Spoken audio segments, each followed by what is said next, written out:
બાપાનો બ ઈ બોલ પેલા ક અરે બ બાપાનો બ બતકનો બ નહીં તારી બેન ને કહેજે બ બાપાનો બ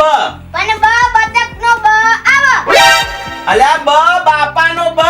બેન ની એ બાપો તો સર ને ભાઈ બેન નો બાપો હે ને તો બેન ને સમજાજે કે બેન બાપાનો બ થાય નહીં પણ આમાં બ બતકનો જ બ છે બાપાનો બ ભાઈ યાદ રાખ ને બાપાનો બ રાખ બીજું કશું માથા કર બતક નહીં રાખવું આપણે બાપાનો બ રાખ બતકનો જ છે હું તારો બાપો છું એટલે મારું કહ્યું મોન બ બાપાનો બ બસ બીજું કશું કઈ નહીં બતકનો બ એટલે તને તારી બોન ચોજી એ ભણવાનું મોત કઈ નતું તો આ જતી રહી ખબર નહીં પડતી આ મારી બૂન આ બૂન તો રીલ બનાવતી હે તો કાઈ જો રીલ બને કરે છે આમને આમ શું કરે છે જી ખબર જ નહીં પડતી કશી તમે તો મારા વહી માં પડ્યો છો આ છોકરો બાપાનો બોલતો નહીં આ જો તો આ બતકનો બ નથી લખ્યો અરે પણ તમે બંને ખોટા જો બતકનો બને કબૂતરનો ક છે કબૂતરનો ક અલ્યા તમને તો કેવો કોને બનાવે બેને બ બાપાનો બ આ તમે તો બનાવેલો માર તો મજરે જ નહીં આવતું એક કે વાત માનતો નહીં અને સોડી આ હવે બધું પહેરે ના ટૂંકું ના પહેરે આપણો ગોમડા વાળા છે ગોમડા વાળા આવું ના ઉપર આ ટૂંકું બસ આ બધું આ જીન્સ પેન્ટ ના પહેરે એટલે ગાઘરા છે તારી માં તો ગાઘરો પહેરશે એમ શીખ ને તારી માં જેમ ના બાબા હું કઈ એ બધા ગામડાના જેમ નહીં પહેરું હું બસ આ અમદાવાદની શહેરની છોકરી થઈને ફરીશ બસ હું ત્યાં ભણું છું અમદાવાદમાં ત્યાં શહેરની છોકરી થઈને જ ફરીશ હું આ બધું ઘાઘરા વાઘરા નહીં પહેરું આ ભેંસ ધોવા થોડી ના ભણું છું ગવર્નમેન્ટ જોબ લેવી છે ગવર્નમેન્ટ જોબ લઈશ ને તમને ખવડાવીશ બેઠા ત્યારે જોજો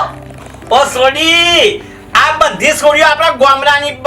આપણા જુમલાની છોડી ભણી આપણા કાર્યાની છોડી ભણી બધી ભણી ગાગરી પહેરી હતા જુગો ભણી ગાગરી પહેરે આ તું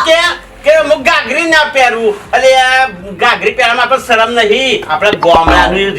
રીત એવું ગાગરી પહેરવાનું એ બરાબર રીત છે પણ આવો હું ભણી ગણીને મોટી થઈ અમદાવાદમાં રહું અમદાવાદમાં રહીને જઈને ઘાઘરો પહેરીશ તો કેવું લાગશે ના સારું લાગે ને બાબા અને એ લોકો ભણ્યા હું કર્યું લગન કરીને વાસણ ઘસ્યા આ તે હું ભણીશ કરીશ આપણું મસ્ત ઘર બનીશ ઘોર ઘર બનશે મોટું તમે ચિંતા ના કરો બાપા ભેંસ આ બધું મારું ધોવાનું કામ નથી હું ભણું છું અલ્યા કાર્યા તારા બુન્ના સમજાય આ બાપો આવડો મોટો થયો 50 વર્ષનો અને આ છોડી મને સમજાવે હા બાપો તો બોલતો રહે અલ્યા આ તને તો એક મોબાઈલ લીધું એ જ ખોટું કર્યું આ લોકો કે મોબાઈલ લઈને કે હારું સોડિયો બને આ મોબાઈલ લઈ આવ્યો આ બનો તો બનો આ પેલા રીલ બના આમ કર્યું આ તો મારો મોબાઈલ લઈ આવ્યો મજરે ના આવ્યો તો તમને શું ખોટું લાગે તમારી બી બનાવું હાલો રામજો મેક તારા જેવું મને ના આવડે કાલે ઉઠીને પેલા લોકો કોક હગુ આવે તો કે બાપો છોડી બે રીલો જ બનાય કર કેટલું સારું કહેવાય આવું શરમ આવે છોડી આવું બધું મૂકી દે કાલે તું પૈણી જાય બીજા પારકા ઘેર આવું ના કરાય આપણે જે આપણે સીએ એ જ થવાનું છે ના હું કઈ જ નહીં હું એ બધું નહીં પહેરું હું આ જ પહેરીશ અને હું રીલ્સ જ બનાવીશ ને હું ભણીશ અને અમદાવાદમાં જઈને નોકરી કરીશ બસ મારે બીજું કઈ નથી સાંભળવું છોડી તું તો મારું કહ્યું મોન આપણા ગામડાના છે બેટા ગામડાના અને કાલ તને પેલા ગામડાના જોવા તો કે આ તો આ બધું જીન્સ પેન્ટ પહેરે છે ટૂંકી પેલી બોયો વાળી જર્સી પહેરે છે આવું આપણું બેટા ના પોહાય આપણે ગામડાના કહેવાય આપણા ઘેર ના ગાઘરા ને એવું આપણે દેશી જ ચાલે બેટા દેશી ભણેલા ગણેલા એવું નહીં કોઈ પેલું કરતા પહેલી વાત તને જર્સી ના કહેવાય ને ટી-શર્ટ કહેવાય હા આમાં તો જે આવ્યું અમે આ જર્સી જ કહેવાય કે ટી-શર્ટ કહેવાય આ બધા ટૂંકું જ કહેવાય બધું ટૂંકું પહેરાય જ નહીં હું તો આજ પહેરવાની છું અને હું ગામડામાં લગન નહીં કરવાની હું જઈને અમદાવાદમાં લગન કરીશ બસ હું બીજું કઈ નથી જાણતી અમાર તું આ છોડી શું સમજાવો અમાર બાપો શું ભાઈ બાપો અલ્યા તું એ હાથ દીઓ ના જોઈ રહ્યો અમાર બેના કોક તારી બુનના હમરા સમજાય તો મારે કોપલું થાય આવું પહેરાય લે કે પહેરાય આ ના પહેરાય એ શાંતિ રાખ નાનો હે ને પણ ચૂપ કર બોલ કબૂતરનો ક બોલ ચાલ. બાપાનો બ હા મારો બેટો આયો. આ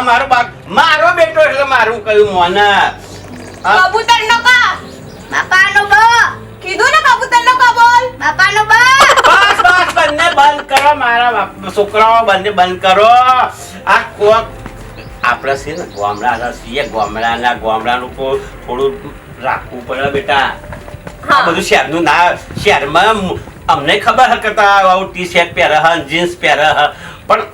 માપનું પહેરે હ, માપનું. આવું કોક બીજું પહેરતો હોય તો સારું લાગે, પણ તમે તો ટૂંકું પહેરે હે ને આવું. આ છોકરાઓ બધા જો કેવા છે, આ બધા છોકરાઓ આ ટૂંકું પહેરે તો શરમ આવે પડી. કાલે પેલા કાશી કાકો કે તમારે છોડી તો કે એ કાશી કાકાને તો કે પોતાની છોકરીને સંભાળો. કાશી કાકાની છોકરી ભાગી ગઈ, તમે ત્યારે ના જોયું? હા, એ શું કરતી હતી ગામડામાં, બધું પહેરીને વાસણ જ ઘસતી હતી ને. હું તો ભણું છું, અમદાવાદ જઉં છું, અહીંયા આવું પાછું જઉં અમદાવાદ. મેં કઈ કર્યું નહીં કર્યું ને, એટલે એમાં ટેન્શન નહીં લેવાની બાપા. કોઈ કેવું બી પહેરે, કેવું બી જોવે, કઈ નહીં, આપણે આપણા ઘરનું જોવાનું. અને તમને ખુશી છે ને, હું આટલું હું હંમેશા એ પહેલો નંબર લાવું છું ને, ભણવામાં લાવું છું કે નહીં, તો પછી તમે એમ કેમ હું વકીલ બનીશ, ગવર્નમેન્ટ જોબ આવશે, વકીલ બનીશ, આગળ ભણી ગણીને આપણું ઘરનું નામ રોશન કરીશ. આ ટૂંકા કપડા હોય કે ઘાઘરા હોય, ગામડું હોય કે શહેર હોય, કઈ નહીં એમાં આટલો તફાવત નહીં રાખવાનો. પણ જો બેટા એક વાત મારી મોનજે, હા, તમને અમદાવાદ ભણવા મોકલી, પણ આ બાપાની આબરૂ હાચવજે, હા. કારણ કે જે છીએ ને આપણા ગામમાં આ બાપાની આબરૂ જાય એવું કરતી નહીં, હા. હું મારા બાપાનું નામ રોશન કરીશ. હવે તું કબૂતરનો ક બોલ દે. કબૂતરનો ક આડાયો મારો ભાઈ. જો ભાઈ, અમદાવાદ ભણાવો, ગામડામાં ભણાવો, પણ મર્યાદામાં ભણાવો. મારે કેવું છે ભાઈ, આ મારી છોડી અમદાવાદમાં ભણાશે એ બરાબર છે, પણ બાપાની આબરૂ હાચવે છે, બાપાની આબરૂ ગામમાં જાય નહીં એવું કરે, બરાબર. એટલે આપણે છોડીઓને ભણાવો, કોઈ ચિંતા નહીં, અમદાવાદ ભણાવો, ગમે તે તો ભણાવો, પણ એક મારી વાત સાંભળજો કે છોડીને એટલો વિશ્વાસ રાખે છોડી કે ભાઈ બાપાની ગામમાં આબરૂ જાય નહીં એવું કરજો કોક. અને મારી બી એક વાત, ગામડું હોય કે શહેર હોય, કપડા નાના હોય કે ટૂંકા હોય કે મોટા હોય કે ગામડાના હોય, આપણે વિશ્વાસની વાત છે. મા બાપનો જેટલો વિશ્વાસ છોકરા ઉપર રહેશે એટલા છોકરાઓ એમની રીતે મા બાપની આબરૂ અને બધું સાચવીને રાખશે. એટલે મા બાપને પોતાના છોકરા ઉપર વિશ્વાસ જરૂર કરવો જોઈએ. અને બીજી વાત કે તમે મુંબઈ ભણો, ગામડે ભણો, અમદાવાદ ભણો, ક્યાં પણ ભણો, પણ મારે દરેક દીકરીઓને કેવું છે, દરેક છોકરીઓને કેવું છે, તમે ક્યાંય બી બહાર ભણો, જેમ મા બાપ આપણા ઉપર વિશ્વાસ રાખે છે તેમ આપણે પણ મા બાપનો વિશ્વાસ તોડવો ના જોઈએ, એમનો વિશ્વાસ જાળવી રાખવો જોઈએ. કેમ બાપા, સાચું કીધું ને? સાચું. એટલે એ જ કેવું કે તમે તમારા મા બાપનો વિશ્વાસ ક્યારેય ના તોડો. મા બાપ એ આપણા પહેલા ગુરુ, મિત્ર, બધું જ મા બાપ હોય છે. જય શ્રી કૃષ્ણ.